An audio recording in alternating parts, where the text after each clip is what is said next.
Eu convido a todos a abrir a palavra de Deus no Evangelho de Lucas, capítulo de número 4. Lucas, capítulo de número 4. Continuaremos a examinar este Evangelho a partir deste capítulo 4, os versos de 1 a 13. Por isso eu convido a todos a portarem-se de pé para a leitura da palavra de Deus.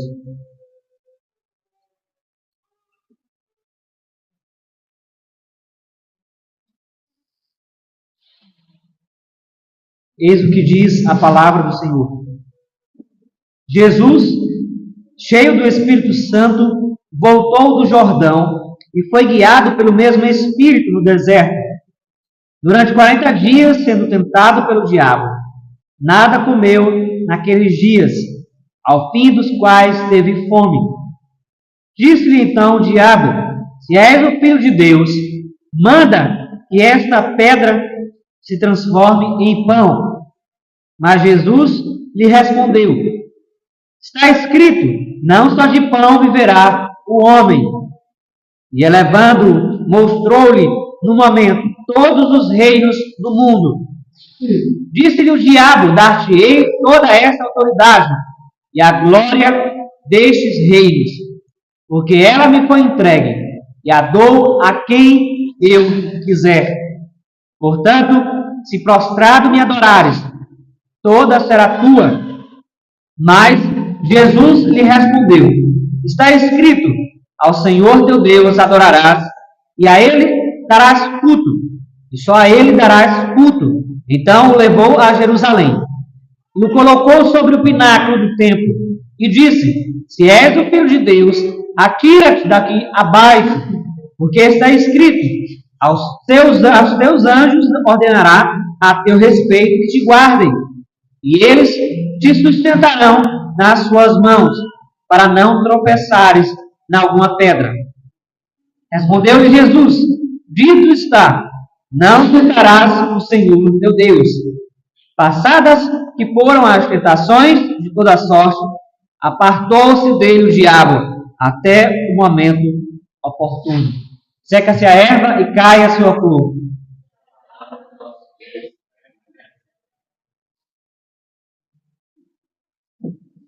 De alguma maneira,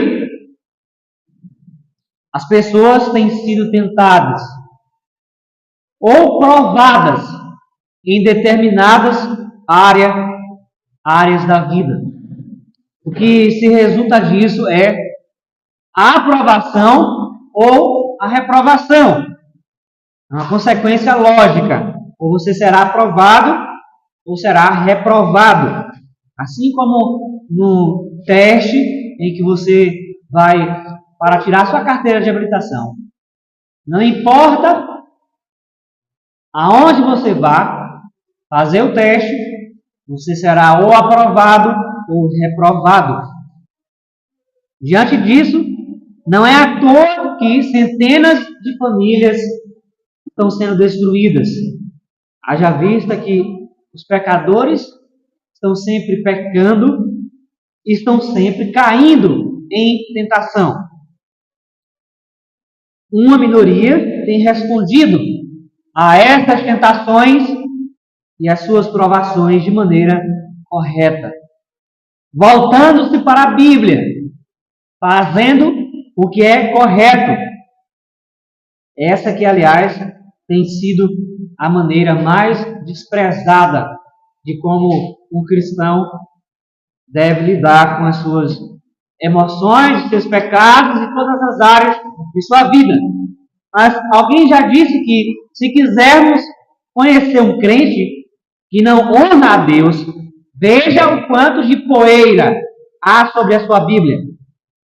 Mas Charles Spurgeon disse de maneira mais enfática: alguns de vocês têm poeira suficiente sobre suas Bíblias e dá para escrever condenação com os dedos. O que mais alimenta você para resistir aos dardos de Satanás, aos dardos do maligno, é a palavra de Deus. Seu estudo, a sua meditação, a oração, conforme as Escrituras, é o único meio possível de você vencer os seus pecados.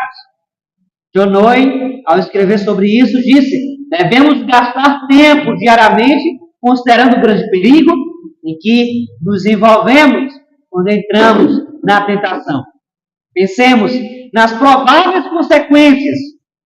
Que coisa terrível é entristecer o Espírito de Deus, perder nossa paz e colocar em perigo o bem-estar eterno de nossas almas. Tenhamos por bem certo o seguinte: se desprezarmos a tentação, ela nos dominará. Por outro lado, se formos sensíveis e estivermos vigilantes, metade do esforço para não entrar na tentação já terá sido feito. É exatamente isso que Jesus nos mostra. Ele usa a palavra de Deus, ele está cheio dela. De modo que desânimo, falta de compromisso, pecados específicos, rebelião contra Deus, só podem ser sanados quando buscarmos a Deus, quando buscarmos a sua palavra e a usarmos contra nós mesmos. Esse foi o grande desafio do apóstolo Paulo nas igrejas também, em que ele plantou. Ele não queria somente fazer com que os membros entendessem a suficiência da pessoa de Cristo, mas que tivessem domínio próprio quanto a todas as suas áreas da vida, dependendo de Deus, dependendo de sua palavra, dependendo da sua vontade, que é boa, perfeita e agradável. Tiago, no capítulo 1, verso 14, diz: ao contrário, cada um é tentado pela sua própria cobiça, quando esta o atrai e seduz. Então a cobiça, depois de haver concebido, dá à luz o pecado, e o pecado, uma vez consumado, gera a morte. Se você, nessa manhã, tem sido tentado a buscar as suas próprias paixões, tentado em buscar a sua própria riqueza em primeiro lugar, você deve conhecer aquilo que Deus disse sobre as tentações, sobre as riquezas.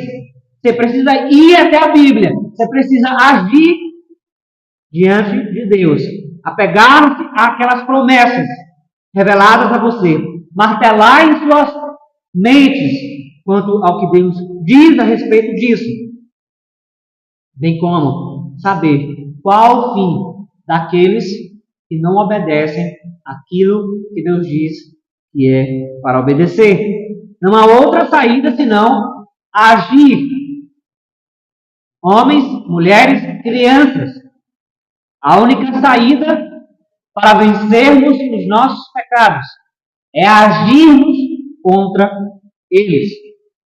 É estarmos equipados com as armaduras de Deus, que em última análise está em sua palavra, e que é a sua palavra, como diz o apóstolo Paulo em Efésios, ela que é a nossa espada afiada.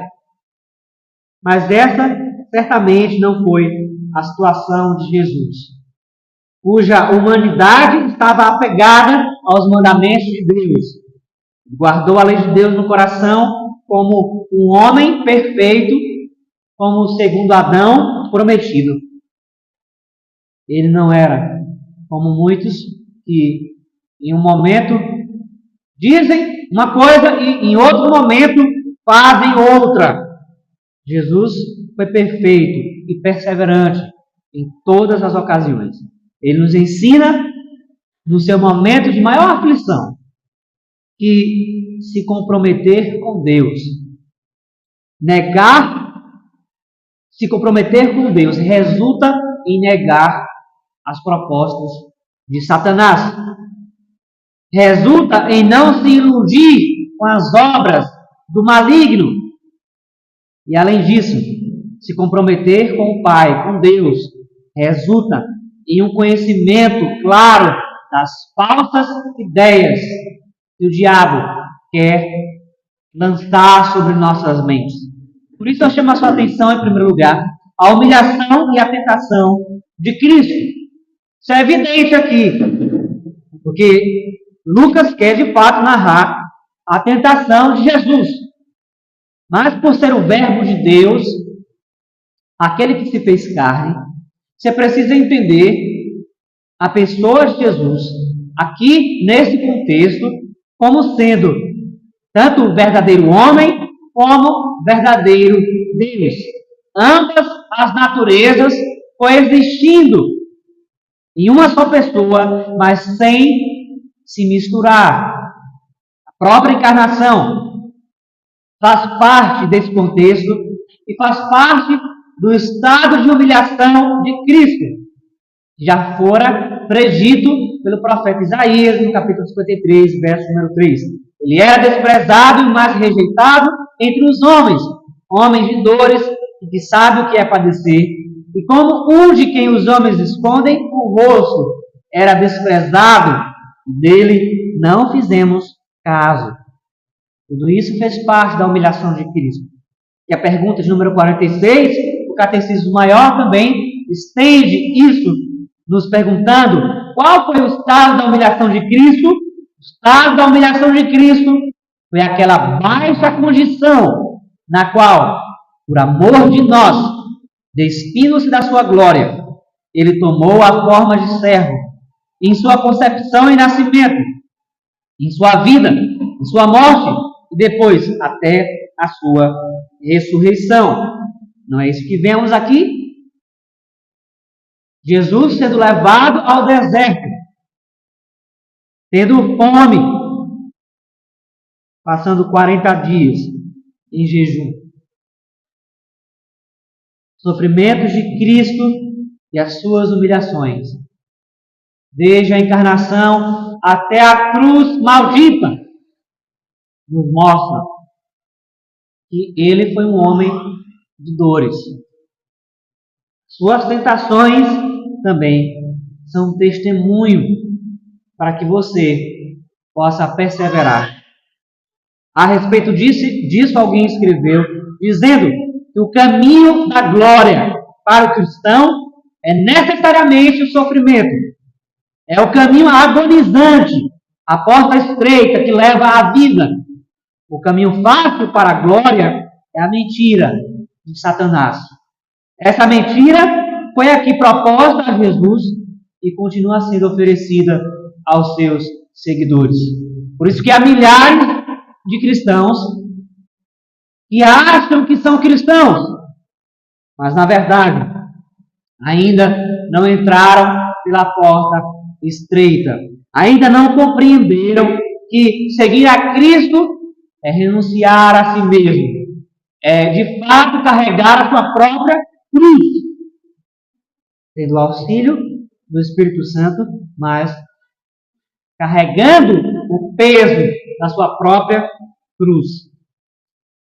Mas o diabo, aparentemente, lança diante de Jesus essas propostas a fim de que ele se curve diante da sua pessoa, a que ele transgrida o seu comprometimento com Deus. Mas aqui, a partir dessas situações, a partir desse contexto, Jesus ainda nos mostra que ele continua a exercer os seus ofícios de profeta, de sacerdote e de rei. Como sumo sacerdote, ele sofre sendo tentado por Satanás. Como profeta, ele 3 vezes apela para as Escrituras, respondendo ao diabo. E como rei, ele luta com o seu principal oponente e triunfa sobre ele. Não somente aqui, mas também na cruz, consumando todas as coisas, fazendo com que o diabo tivesse, através da morte, a sua cabeça esmagada. Diante disso, então, nós precisamos entender Lucas 4 da maneira correta. A palavra usada por Lucas aqui para tentação que Lucas usa. Jesus, cheio do Espírito Santo, voltou do Jordão e foi guiado pelo mesmo Espírito no deserto durante 40 dias, sendo tentado pelo diabo. A palavra usada aqui é, no seu termo originário, peirasmos, que pode ser traduzida por tentar, que está também em Tiago, capítulo 1, verso número 3, ou, no mesmo texto de Tiago, pode ser usada por provar.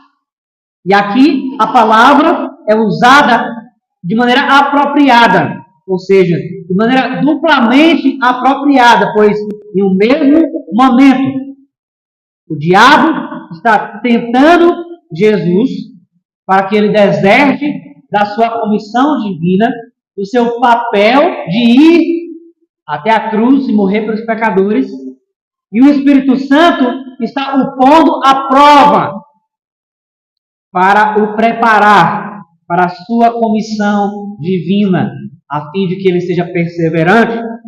Ele estava sendo tentado, sendo provado quanto à sua filiação divina, esta que chega a ser até mesmo reconhecida pelo diabo. Jesus estava também sendo tentado quanto à sua obediência, como o segundo Adão, representando aqueles que Deus elegeu desde a fundação do mundo. Em Hebreus capítulo número 4, verso número 15, o autor dessa carta disse: porque não temos sumo sacerdote que não possa compadecer-se de nossas fraquezas. Antes, foi ele tentado em todas as coisas, a nossa semelhança, mas sem pecado.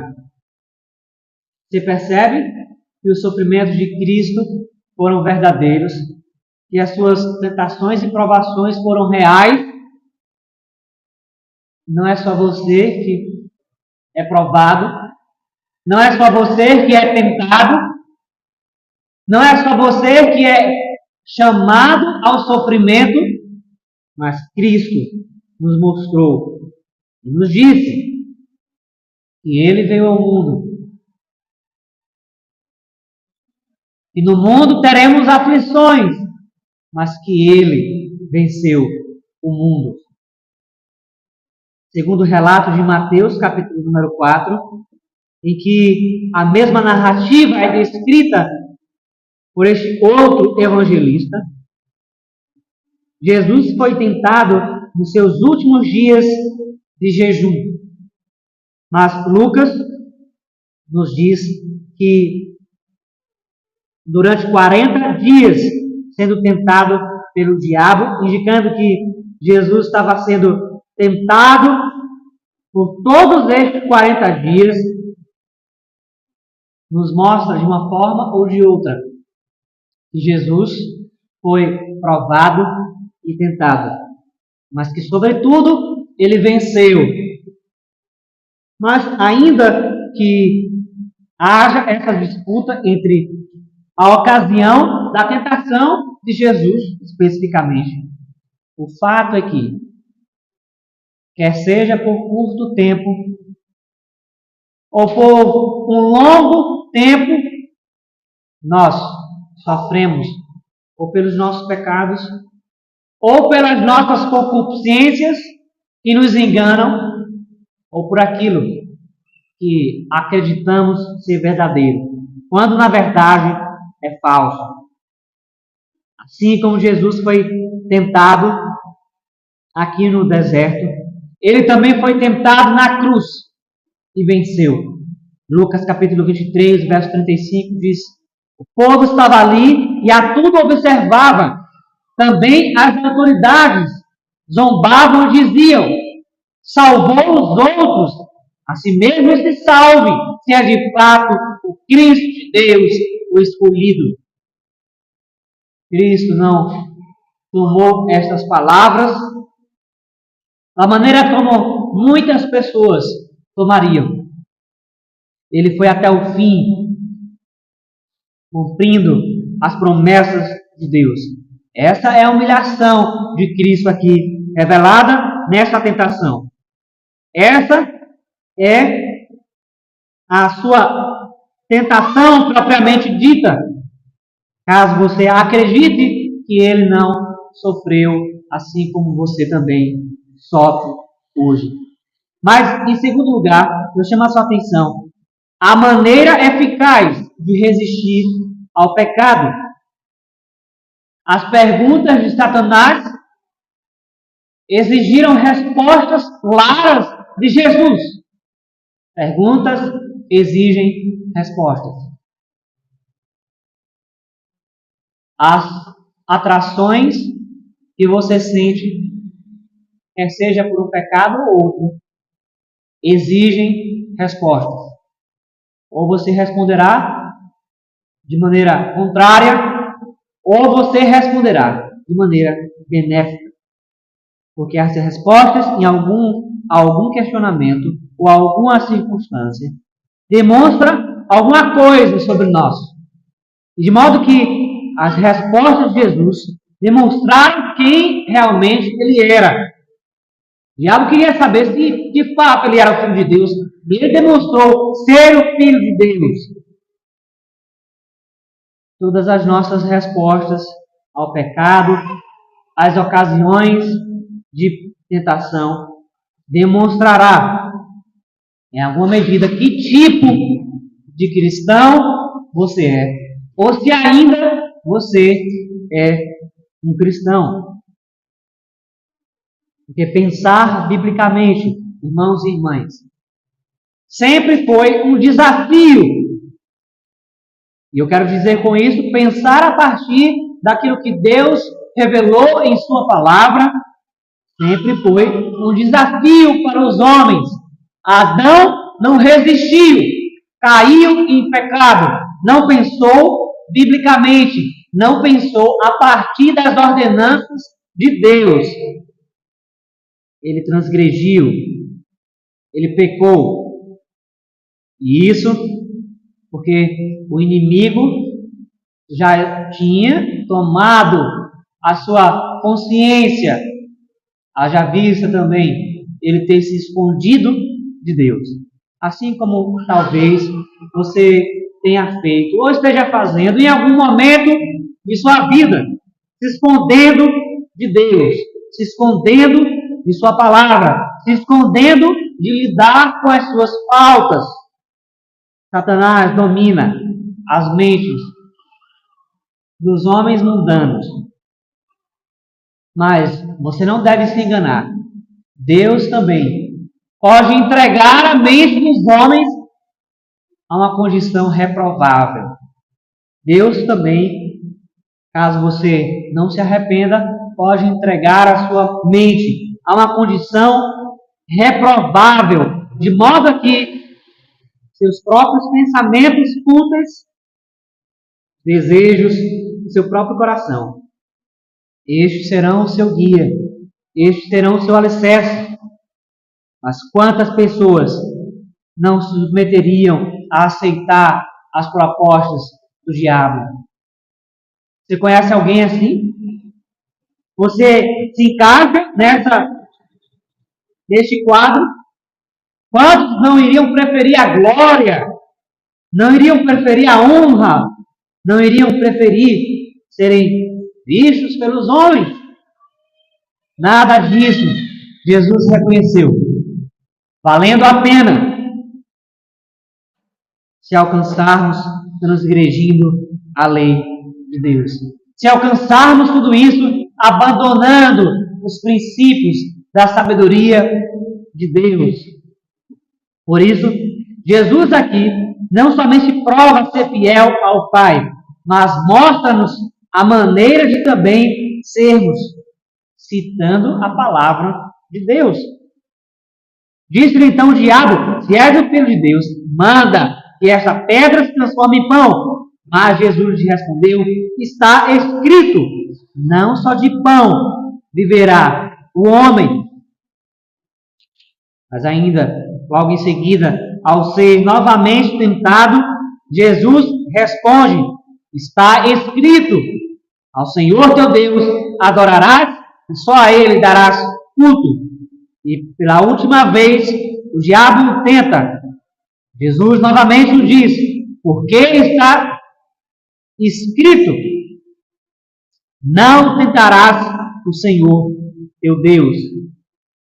Essas não são as únicas ocasiões em que Jesus usa as Escrituras, o Antigo Testamento, para mostrar a sua ligação com o Pai, para mostrar que Ele é verdadeiro Deus e verdadeiro homem, para mostrar que Ele é perfeito. Mas em Lucas 24, 25, Ele disse: ó nécios e tardos de coração, para crer tudo o que os profetas disseram. Porventura não convinha que o Cristo padecesse e entrasse na sua glória. E começando por Moisés, discorrendo por todos os profetas, expunha-lhes o que a seu respeito constava em todas as Escrituras. No capítulo 24 ainda, no verso 44, disse: são estas as palavras que eu vos falei, estando ainda convosco. Importava se cumprisse tudo o que de mim está escrito na lei de Moisés, nos profetas e nos salmos. Então, lhes abriu o entendimento para compreenderem as Escrituras. É a palavra de Deus. Somente ela poderá ser a ferramenta para lhe fazer vencer os seus pecados, viver uma vida de paz e de prosperidade, como está sendo de maneira clara e evidente exposta no livro de Provérbios à noite. É a palavra de Deus que vai lhe corrigir, é a palavra de Deus que vai fazer com que você seja obediente a Deus, que você examine-se a si mesmo, que você saiba instruir os seus filhos, que você saiba instruir a sua esposa, que você saiba aconselhar o seu marido. É a palavra de Deus que vai fazer com que você ande retamente diante dele. Essas respostas de Jesus exalam 3 convicções que ele tem sobre Deus, o Pai. Primeiro, a sua palavra é um alimento vivo. Por isso que ele cita: não só de pão viverá o homem, cujo texto acabamos de ler nessa manhã, em Deuteronômio capítulo número 8, aonde os crentes do Antigo Testamento, ao serem levados para o deserto, não se satisfaziam com o maná. Mas Deus estava mostrando que nem só de pão viverá o homem, mas de toda a palavra que procede da boca de Deus viverá o homem. E isso, aliás, pode ser estendido para várias outras coisas. Você não vive somente do seu trabalho, você não vive somente das suas recreações, você não vive somente dos seus estudos. Em última análise, isso não dará sentido, firmeza, direção à sua vida, se você não estiver se alimentando do pão vivo que desce do céu. Mas as respostas de Jesus ainda, em segundo lugar, nos mostram a sua convicção sobre Deus em mostrar que somente a sua pessoa é digna de culto e de adoração. E com isso, nos mostrando seu comprometimento com os mandamentos de Deus. Somente a Ele adorarás. Somente a Ele prestarás culto. Mas ainda Jesus deixa claro que nós não podemos ter domínio sobre Deus. Que Deus é autossuficiente. Que nós não podemos tentar a Deus. Que nós não podemos querer que Deus seja tentado em si mesmo. como se nós tivéssemos autoridade em requerer algo de Deus, em que Ele mostre alguma coisa, para que nós assim abrilhantemos os nossos olhos. De maneira contrária, essas respostas evidenciam o conhecimento de Cristo com o Antigo Testamento. Citando Deuteronômio 8:3, Ele te humilhou e te deixou ter fome e te sustentou com maná, que tu não conhecias, nem teus pais o conheciam, para te dar a entender que não só de pão viverá o homem, mas de tudo procede da boca do Senhor viverá o homem. Em João 6,35, Jesus disse: eu sou o pão da vida, que vem a mim jamais terá fome, e o que crê em mim jamais terá sede. A sua segunda resposta demonstra essa fidelidade a Êxodo 23. E a sua última resposta também nos mostra que nós devemos honrá-lo através de nossas palavras, não o colocando em caminhos ou em lugares estreitos, querendo o tentar. Não há nada mais poderoso que você possa fazer nessa manhã do que lançar-se sobre a palavra de Deus. E juntando com a oração, cujo exemplo de nosso Senhor é aqui descrito, no auxílio do Espírito Santo, e o jejum, podemos então vencer os nossos pecados. Observe que Lucas descreve a ida de Jesus a este deserto, logo após Jesus ser batizado, após o Espírito Santo descer sobre ele. É por isso que ele enfatiza: Jesus, cheio do Espírito Santo, voltou ao Jordão. Voltou do Jordão e foi guiado pelo mesmo Espírito. Você acredita que é habitado pelo Espírito Santo? Crianças, vocês devem crer que ao serem batizadas, ao estarem em aliança com Cristo, vocês também receberam o Espírito Santo. Vocês também têm o auxílio do Espírito e da Palavra de Deus para que vocês vençam este mundo. Todos nós devemos reconhecer aquilo que Deus diz sobre nós mesmos, sobre a nossa condição antiga e sobre a nossa nova condição em Cristo.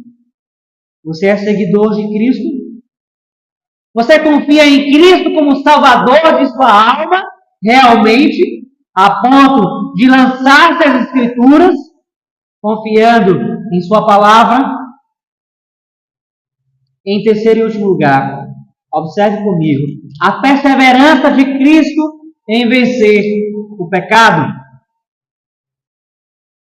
Ao persistir em responder a Satanás, ao não arredar o pé do deserto, haja vista que ele era o Filho de Deus. Ele poderia simplesmente arredar o pé de onde ele estava, de modo a deixar o diabo a viver, a fazer o que bem quisesse. Mas ele mesmo, inimente, persevera em mostrar não somente aquele que estava diante dele, mas aqueles que ouviriam a sua voz dias após, meses após, anos e séculos à frente, mostrar que somente sendo perseverante é possível vencer as tentações. John Owen disse, nesse mesmo contexto, que os verdadeiros cristãos que estão definitivamente livres do poder condenatório do pecado ainda devem se ocupar durante toda a vida com a mortificação do remanescente poder do pecado. Talvez você diga, mas eu não tenho pecados escandalosos, eu não tenho tantos pecados assim. Mas você deve reconhecer o fato de que você ainda está em um mundo caído. E se você não perseverar, se você não der atenção a todas as coisas, você cairá. E talvez você não terá forças para levantar-se novamente. É por isso que mortificar os pecados é nada mais, nada menos do que perseverar em santificação. Se por 40 dias ou por alguns dias Jesus foi tentado pelo diabo, o fato é que ele foi perseverante em vencer. Essa é uma marca dos filhos de Deus. Em João 4,34, disse-lhe Jesus: a minha comida consiste em fazer a vontade daquele que me enviou e realizar a sua obra. Cristo é o pão vivo que desceu do céu. Você, de manhã, acredito que come um pão com manteiga ou um pão com qualquer outra coisa. A sua fome é saciada, de modo a que, logo em seguida, você já deseja outro alimento. Cristo, de duas maneiras, é o pão vivo que desce do céu, que sacia a nossa fome espiritual, mas que a cada dia precisa ser o pão para aqueles que dizem ser seus seguidores, que dizem ser filhos de Deus. A satisfação plena em Deus é o meio pelo qual você poderá ter a certeza de que está perseverando para a glória de Deus. Mas não é exatamente assim que se portam grande parte dos homens, mulheres e crianças que não estão sendo ensinados a seguir a Cristo. Em Mateus 24:12, Mateus disse que por se multiplicar a iniquidade, o amor de muitos se esfriará. Que ele, porém, perseverar até o fim, esse será salvo. Nessa manhã, eu chamo você a pensar a respeito das suas tentações, a pensar a respeito das suas provações, mas a pensar de um modo bíblico, de um modo em que você não somente saiba o diagnóstico dos seus pecados, mas saiba os remédios que podem lhe curar, que podem aliviar as suas dores, que pode lhe fazer neste mundo caminhar em santificação e em graça mediante Cristo Jesus. Curve sua fronte e vamos orar. Senhor Deus, nós confiamos em Tua palavra. Confiamos que Tu não és filho do homem para que se arrependa. Tu não és homem para que minta. Tu és justo, Tu és santo. Tu sondas os corações e os pensamentos. Tu conheces, Senhor, a cada pessoa de maneira particular. Por isso, nessa manhã, te rogamos, sonda os nossos corações, porque as nossas maldades têm se avolumado. Sonda os nossos corações, de modo a que as nossas tentações, as provações, aquilo mesmo que os nossos olhos, ou a nossa boca, ou os nossos ouvidos, as nossas mentes têm cobiçado, têm pretendido, e não te agrada. Mostra-nos, faz-nos, mediante a tua palavra,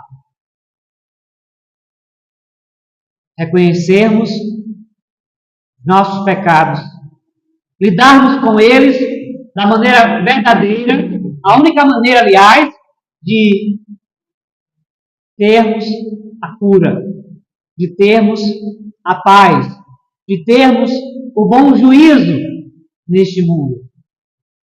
Te rogamos, Senhor, sustenta os teus servos, continua a alimentá-los com a tua palavra, a fazê-los pensar a partir da Bíblia, a partir daquilo que revelaste aqui em tua palavra. Nós te clamamos encarecidamente, mediante teu Filho, Jesus Cristo. Amém.